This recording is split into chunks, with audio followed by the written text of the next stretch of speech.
So dito na kami sa Embers Cafe and Restaurant. Pangatlo namin na restaurant dito sa Bato. Ayan, sinaraduhan pa kami. Ayan.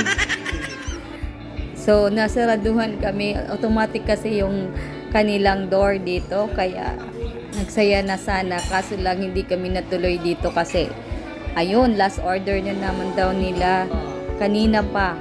So marami pa daw silang lulutuin kaya bigo na naman ang aming pangatlong pagkakataon na maghanap ng Mother's Celebration na kainan.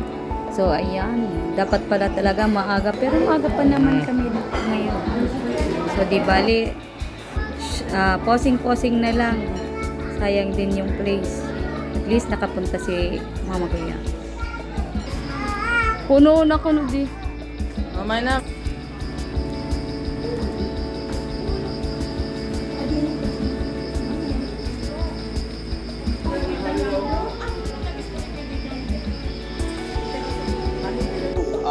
Nasa Radoan na naman kami. So, hanap naman kami sa Onan.